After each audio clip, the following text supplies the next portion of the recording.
Let her rip. Do we have to do something here, or it's...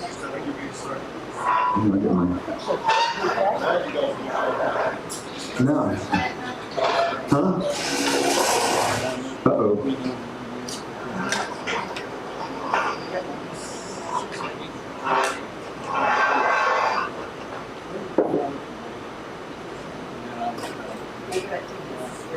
That's not mine. Oh, the mouse is in here.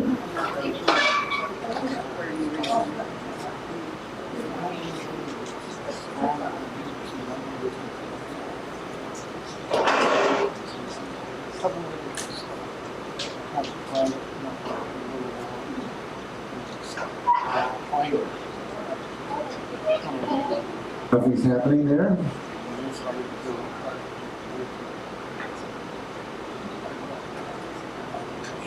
This is on. Huh?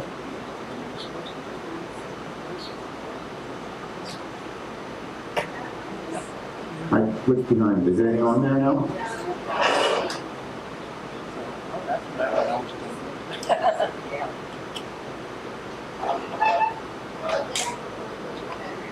Oh.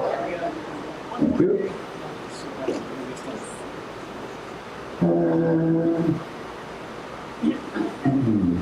You know what that is? This is it.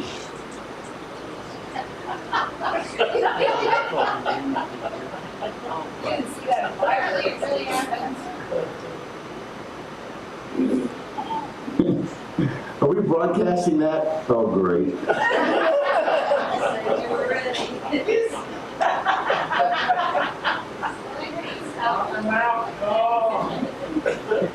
It's not your website, it's ours.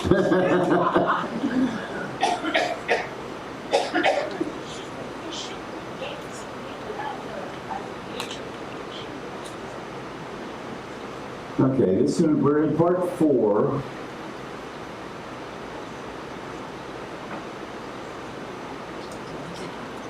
You know, a professional would have had all this lined up ahead of time. Billy Graham would have. He would have.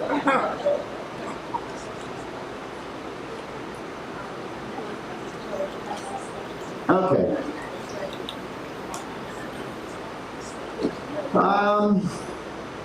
Okay, so I've already filmed parts 1, 2, and 3. Yesterday you saw part 4, and it's pretty much together. I'm almost ready to film that. This is part 5. There's a lot of empty spaces, and it's not completely done, but there's a lot. And you will like the parts that we do have. The next Antichrist type, and that's what this whole 2 nights was about. Oh, by the way, you know, the Antichrist, he's a fake, right? There's nothing real about him. And there is a church out in West Texas who watched my video and said, hey, could you come out and speak to our group? It is a little town called Medina, Texas.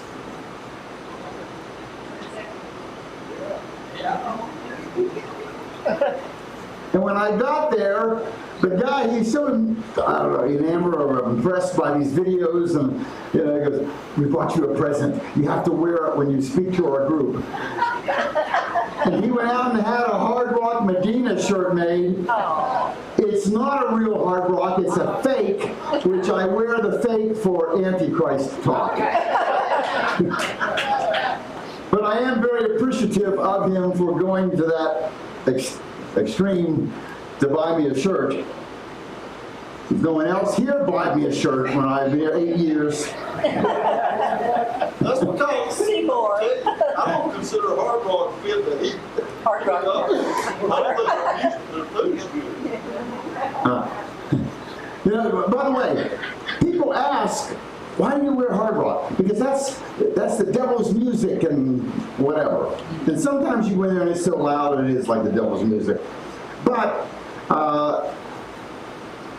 first of all, it just makes life easy. You just take the top one off the shelf, whatever it is.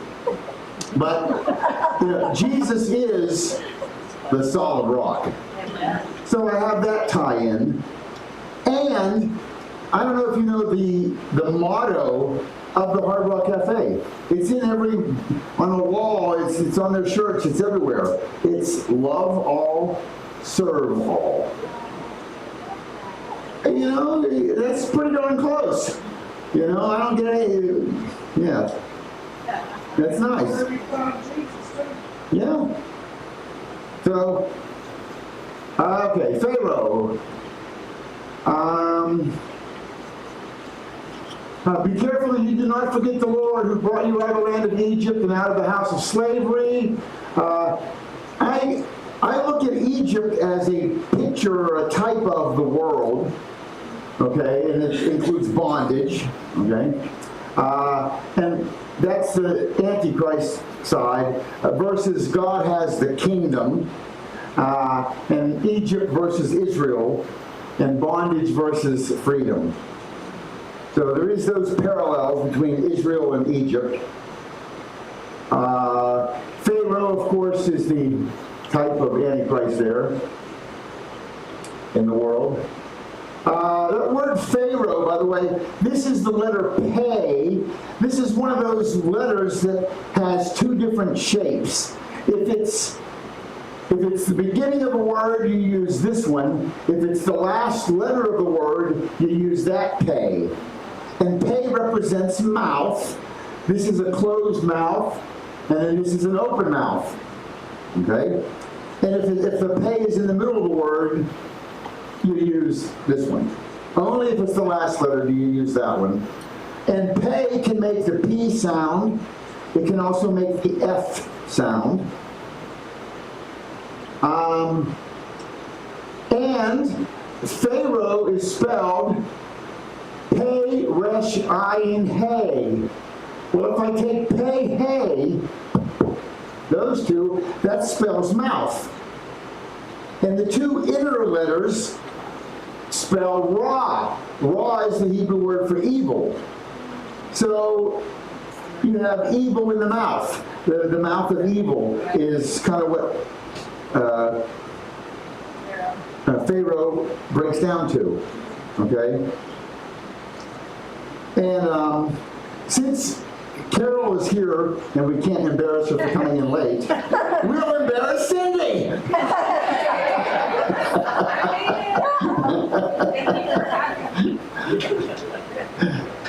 We gotta get somebody, right?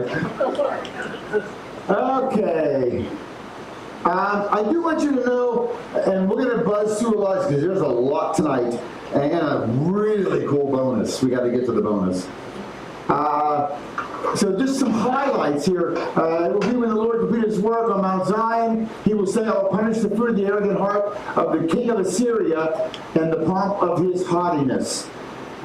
This king of Assyria, or the Assyrian, that's one of Antichrist's names. Okay? Here, I will break the Assyrian in my land. For this, my people went down at first into Egypt to reside there. Then the Assyrian oppressed them without cause. I have read that one of the pharaohs of Egypt was an Assyrian. Somehow it was, I forget, a child born, or I forget what the thing, but he ended up being the Assyrian. Okay, there you go, Pharaoh Necho. But that's one of his names, the Assyrian. This one will be our peace when the Assyrian invades our land. He will deliver us from the Assyrian. The land of Nimrod. Nimrod, remember him. By the way, Nimrod's, the Assyrian Empire, remember we talked about yesterday, there were 7 empires. Egypt was the first, then Assyria. The capital of the Assyrian Empire. Anyone? Damascus. Anyone? Bueller? Damascus? Damascus? No. That's the capital of Syria, the country. Syria. But us? What was the capital of the Assyrian Empire? Because the Assyrian Empire was much bigger than just the country of Syria. It's Nineveh, of Jonah fame. Okay?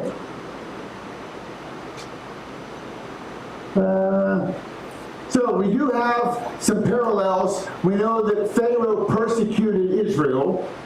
He said, every son who was born you were to cast into the Nile, and every daughter to keep alive. That's persecuting Israel. And Antichrist, we have here where the dragon saw he was thrown down to earth. He persecuted the woman who gave birth to the male child. That would be Israel. Okay? So there is that parallel. We did talk about this one the other day. Remember the Pharaoh said, because the Jews were multiplying, the Hebrews were multiplying, and he goes, come, let us deal with them, lest they multiply. And 2 verses later, the more they afflicted them, the more they multiplied. And you can see that those 2 words, lest they multiply and the more they multiplied, these 2 words are exactly the same. These 2 are almost the same, except for that is a pay and that is a cost. And the pay has a little tooth that hangs down, right?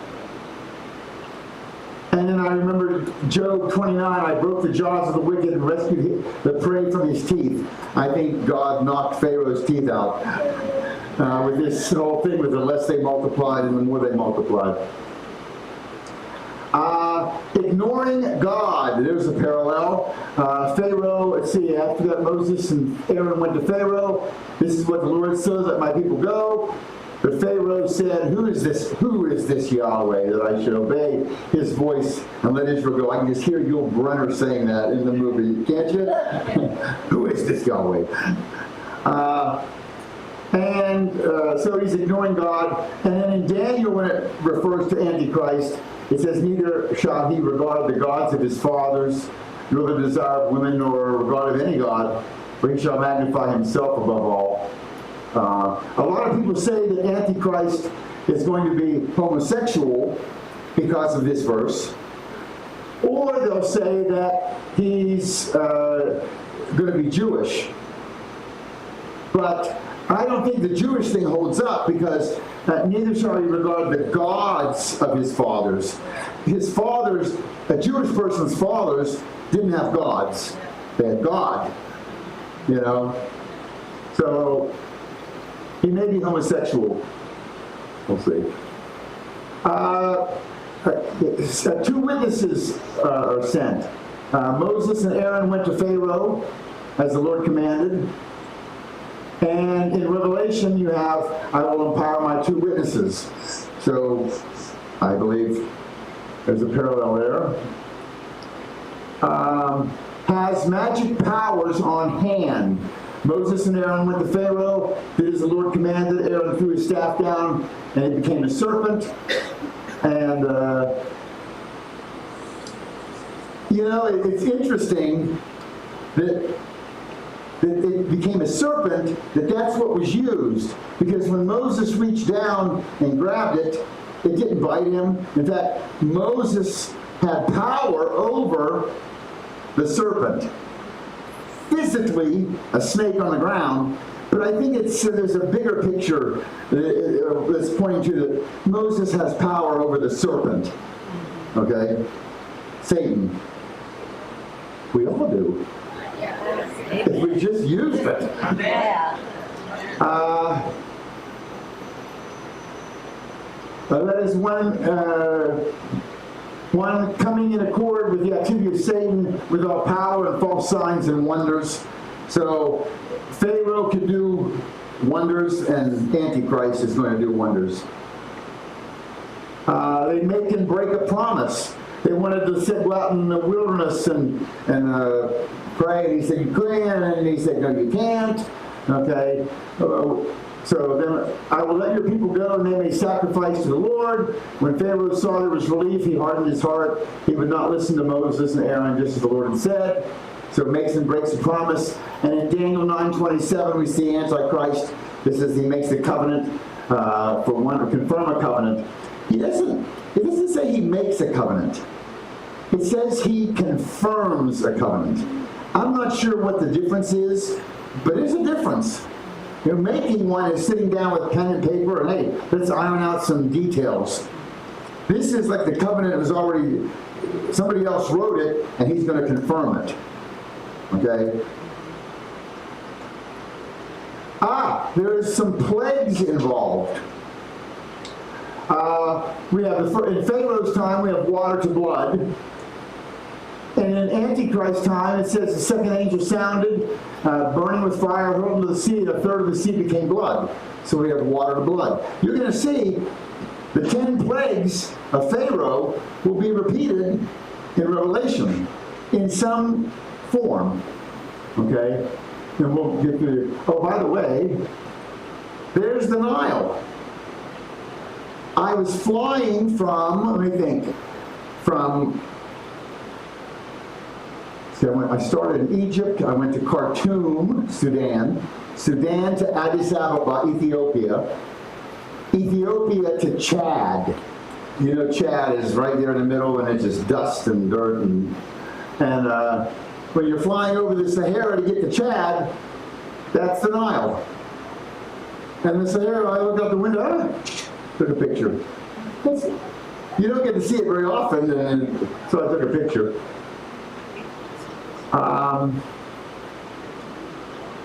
And what did I do when I got to Chad? I got back on the plane and went back to Addis Ababa, and I got my piece of paper out, and I went, I've been to Chad. I left on the plane I came in on. It was like 48 hours of flying. It was a free ticket, so they gave you the worst itinerary. But I got to stop in Khartoum, Sudan, and I got to get to Chad. So 2 good scratch-offs that are hard to get. My goal is to put my foot in every country. In about 10 days from now, maybe 2 weeks from now, I'm going to be in Algiers, Algeria, for 2 hours and 40 minutes as a stop on a plane. But I can. I think I only have 4 more countries in Africa to get. Yeah, there's only 1 in Asia. There's 2 in the Middle East. Europe's done. South America's done. Yeah, there's only a handful of garden spots that nobody wants to go to left. But I keep plowing away. The second is frogs. So we know that in Pharaoh's time, the frogs come out and cover the land. And in Revelation 16, I saw out of the mouth of the dragon, out of the mouth of the beast, out of the mouth of the false prophet, 3 unclean spirits like frogs. So there's plague 2. Insects. Aaron stretched his hand and struck the dust. Gnats came upon man and beast. All the dust of the earth turned into gnats throughout the land of Egypt.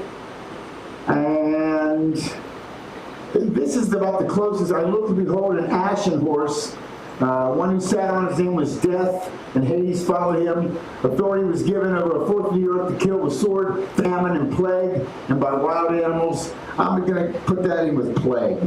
It's very plague-like. Not that I've lived through any plagues. And number 4 is swarms, and I'm going to keep the same, because it's kind of the same thing, a swarm. I was telling you, here was the flies in Pharaoh's time. Number 5, all the livestock and sea life were killed in Pharaoh's time. And in Revelation 16, second angel poured his bowl into the sea, became like blood like that of a dead man. Every living thing in the sea died. So we got boils. We have in Moses' time, in Revelation 16:2, angel poured out his bowl on the earth, and harmful and painful sore afflicted the people who had the mark of the beast and who worshipped his image. Okay? 7, hail. And we talked about yesterday that God's going to send huge hailstones weighing 100 pounds each, came down from heaven upon the people. And people blasphemed God because of the plague of the hail, because the hailstone plague was extremely severe. Remember, what is the punishment in the Bible for blaspheme? Stoning. And so they're going to be blaspheming him, and he's going to stone them with hail. 100-pound balls of hail. Goodness gracious, great balls of hail.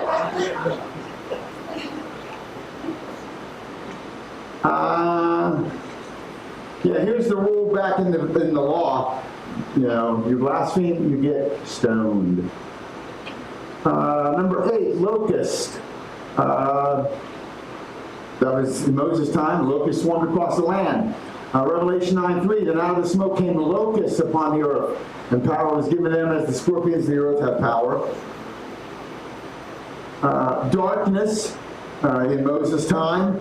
And here, Revelation 8:12, the fourth angel sounded, a third of the sun, a third of the moon, a third of the stars were struck. A third of them would be darkened, and the day would not shine, for a third of it in the night in the same way. It's pretty cool, huh, that everything, Pharaoh is an Antichrist type, and it's... And the last one, what's this here? Oh, this is more darkness, okay? Another, here, some are darkened. They gnawed their tongues because of pain. I don't like that. And then death, remember the firstborn in Egypt died. Revelation 14:20, and the winepress was trampled outside the city, and blood came out of the winepress up to the horses' bridles for a distance of 1,600 stadia. So there's a lot of death. Here you have the plagues of Egypt and the plagues of the tribulation. This one was to overthrow Egypt, the world government at the time. This is to overthrow Antichrist, the world government at the time. This ushers in a theocratic kingdom of Israel, because they got out of Egypt and went over, and okay. And this is going to usher in the millennial kingdom, establishing the reign of God on earth. Okay. Inheritance entered. Yeah, it came to pass when all the people had completely crossed over the Jordan, the Lord spoke to Joshua, saying, so they've entered the promised land. And here he carried me in a spirit in a great high mountain, showed me the holy city Jerusalem coming down. So we're going to inherit a land after leaving these bad guys. They meet a gruesome end. He overthrew Pharaoh and his army in the Reed Sea, and his mercy endures forever. By the way, we call it the Red Sea. You know, it's not the name of it. It's not red, first of all. It's blue, okay? And in Hebrew, the word for sea is yam. And they call this Yam Suf. And that word Suf in Hebrew is reeds. You know how like along a river they have those reeds that stick up? Well, they have those around the Reed Sea. And then just over the years, one of the E's got left out, and we started calling it the Red Sea. But it's Yam Suf, the Reed Sea, okay? So we're going to call it the Red Sea because we're just so used to doing that. But just so you know, so they get destroyed in the Reed Sea, and here the devil who had deceived them was thrown in the lake of fire and sulfur, into which the beast and false prophet had already been thrown. There they will be tormented day and night forever and ever. So gruesome ends.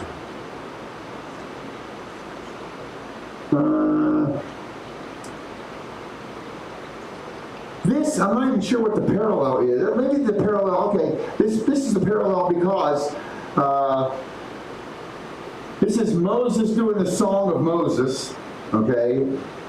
And look what it says. Then Moses and the sons of Israel sang this song to the Lord and said, I will sing to Yahweh, for he is highly exalted. The horse and its rider he has hurled into the sea. Huh? Ah, yeah. Okay. This is a little technical, but you can figure this out. Watch. Then Moses sang this song to the Lord. What song is he singing? I will sing to Yahweh, for he is highly exalted. That's the song he's singing. Okay? So they sang this song. What's the song? It's a song about I will sing. Do you understand that? He's singing a song at the time of Exodus, and the words of the song are, I'm going to sing a song in the future. And what is the song going to be about? It's going to be about Yahweh, who is highly exalted. And in the future, the horse and its rider he is hurled into the sea. So there's a future song about a horse and a rider who's going to be thrown into the sea. We all read this verse and we think Moses is happy that Pharaoh and his army just got destroyed in the sea. That's not what this verse is saying. Do you understand? And that's really cool to, oh my goodness, I've always thought he's just happy that Pharaoh got destroyed. Here's how I know. Well, first of all, the tense, I will sing, okay, it's future tense. But it says, remember when Pharaoh's army was attacking or chasing them, all the army got covered by the Red Sea, right? It wasn't the horse and its rider. It was all the horses and all the chariots and all the riders, okay? But it actually said the horse and its rider, the horse. There's one. Okay, we're not going to go through the Hebrew, but I will sing to the Lord, for gloriously his triumph. The horse, Sus. It's one horse and one rider. And it's a future thing. The horse and the rider that it's talking about is that Antichrist character who we see in Revelation chapter 6 on the white horse, right? With the bow and the no arrows, and okay? And if you get into Revelation, then I saw the Lamb broke one of the seven seals. I looked and behold a white horse. He who sat on it had a bow. This is the Antichrist. That's the horse and rider that's going to be thrown into the sea that Moses is going to sing in the future about. Make sense? Yes.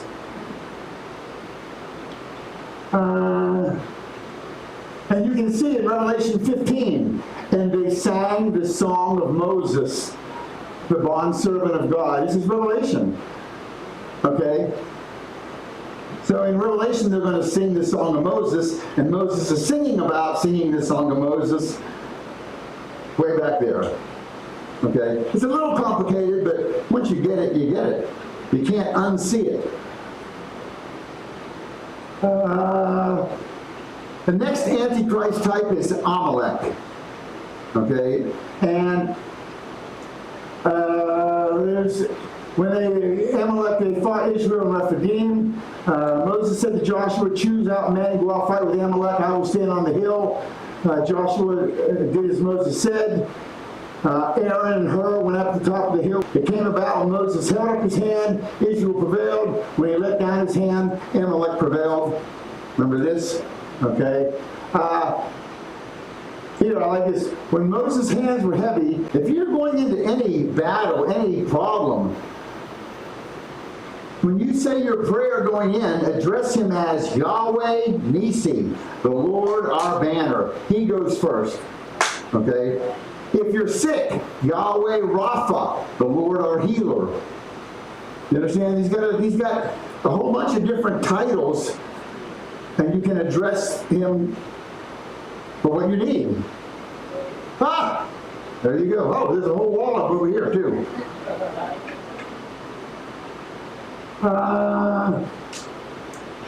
When he looked on Amalek, he took up his parable and said, Amalek was first of the nations, but his latter end shall be that he perished forever. There is one cool thing here, not in this one though, I don't think. He does tell the Jews that you should blot out the remembrance of Amalek from under heaven. You shall not forget it. So Amalek is kind of like the raspberry seed in the Jews' wisdom tooth. You know, it's just always a problem. And we're supposed to wipe them out forever. Okay?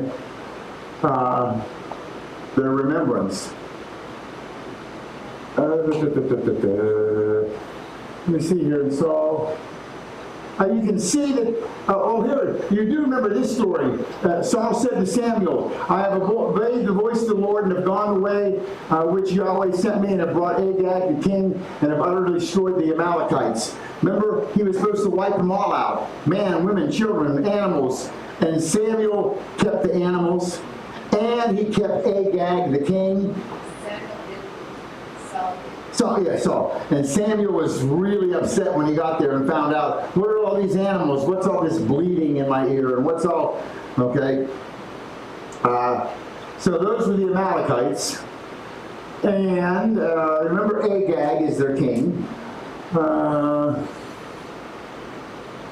Because you have not obeyed the voice of the Lord and executed his fierce wrath upon Amalek, therefore Yahweh has done this thing to you this day.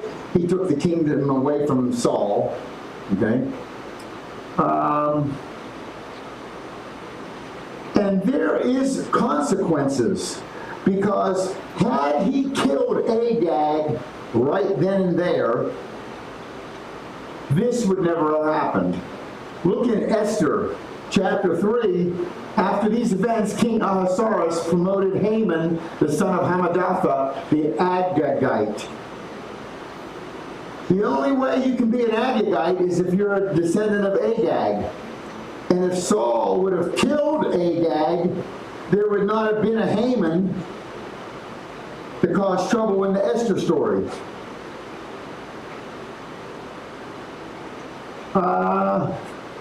Saul said to Samuel, I've obeyed you, and have brought Agag, the king of Amalek, and utterly destroyed the Amalekites. We already read that. And there's another tie-in with this also. 2 Samuel 16. This is King David. King David is wandering through with his buddies, and there's this guy named Shimei. And he's down below on the hill, and he sees David, and he starts cursing David. You no good rat fink. Okay? And one of David's friends there with him says, where is it? Maybe it's the next one. Shimei said thus when he cursed, come out, you bloodthirsty man, you rogue. This is, he's yelling at David. Let's see here. Then Abishai, David's assistant, why should this dead dog curse my lord the king? Please let me go over and take off his head. And the king said, what do I have to do with you, sons of whatever? Let him curse, because the Lord has said to him, curse David. So, you know what? If he's supposed to curse me, he's going to curse me. Let him do it. So David showed mercy on this Shimei, right?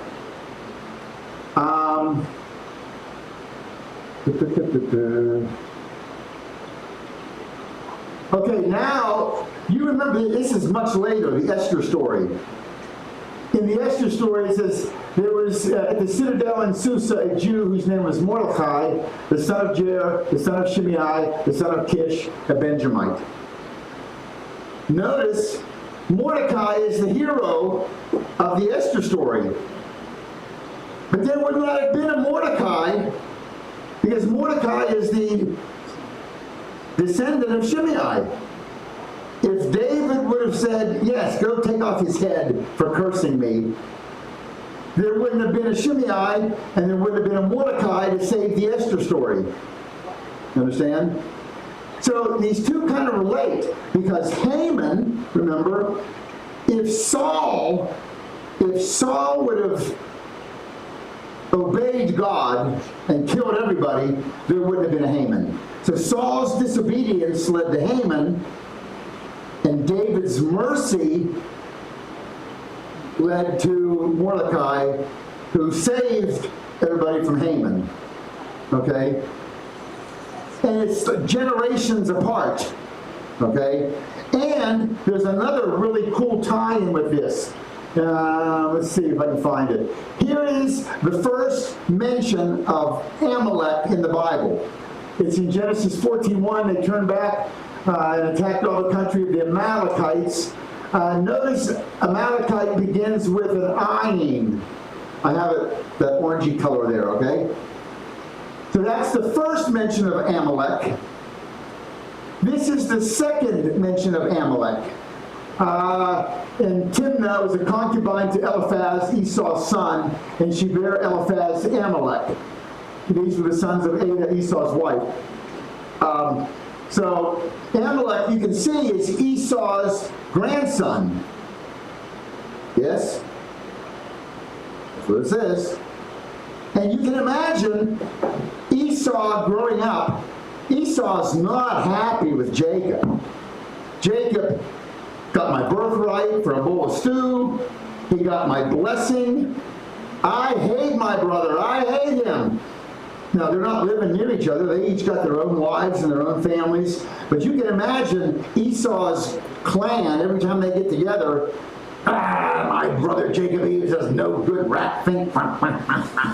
You know? And so Esau's kids grow up hating Jacob, and his grandkids grow up hating Jacob. And it's now 3,000 to 4,000 years later, and you have all of Palestine hating Jacob, right? It keeps festering. So you can see why Amalek is causing all the problem with the Jews. Now, if you start at the first letter of the first mention of Amalek, and I'm going to count until the last letter of the second mention of Amalek. You understand what I'm doing? It comes out to 12,110 letters. What do you do with that? I don't know. Okay? But there is 12,110 letters between the first letter of the first mention and the last letter of the second mention. And the book of Esther also has 12,110 letters. And it's kind of tied in because you have destroying the Jews and is there something there? I don't know. Have I counted them? I think I actually did count between the first and the second. I did count those. Rabbis do all this counting. And I found multiple sources where they said it's true. So you can count it if you want. You can only count it in Hebrew, you understand. It's not going to work in English. What do we got here?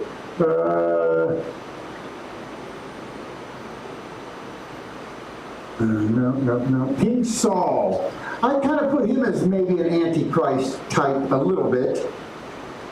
Okay? You'll see why. Here, let's look at some of these. Saul. Kish had a son named Saul. Handsome young man as he could be found anywhere in Israel. He was a head taller than anybody else. In Revelation, they worshipped the dragon because he gave his authority to the beast, and they worshipped the beast, saying, who is like the beast? Who is able to wage war with him? I'm thinking the beast is big and attractive, or whatever. Saul was attractive and big, and who can fight with him? So there might be that parallel between these two. We need more than that, though. Here's a big one. They both act as king and priest. Look here. In Saul, it says, remember he waited 7 days until Samuel, for Samuel to come, but Samuel did not come to Gilgal, and the people were scattering from him. So Saul said, bring me the burnt offering, the peace offerings, and he offered the burnt offering. Saul's the king. He's not a priest. Only the priests do the sacrifice. And Saul here is acting as king and priest. Ooh, bad. Okay. And look in Ezekiel 21. This is what the Lord God says. Remove the turban. He's talking to the Antichrist character. Remove the turban and take off the crown. This will no longer be the same. Exact that which is low and humble that which is high. This word for turban is mitznapet. I'm not sure, I might be putting the emphasis on the wrong syllable, but you understand. This word here, turban, it's just not your average run-of-the-mill turban. This is a special turban that's worn by the high priest. Okay? How do I know that? Because in Exodus 28, these are the garments will make the breastplate, and the ephod, and the robe, and the tunic, artwork, a turban and a sash. There's a special turban for the high priest. Okay? And he's telling the Antichrist, take off that turban. All right? We know that Saul precedes David's reign, and Antichrist precedes the son of David's reign. So that might be a parallel. Slays God's servants. Well, remember Saul got wind that David went and got some help from one of the priests. The priest gave him Goliath's sword and gave him the bread that was on the showbread. And when Saul heard about these priests, this priest helped David. You help David? He's my enemy. Why would you help him? He goes, I didn't know you're his enemy. I didn't. He came to me. He's David. He's your loyal servant. And Saul said, you're going to die, and your whole family. And Saul ordered all 85, the guy and his 85 family members, all 85 to be killed.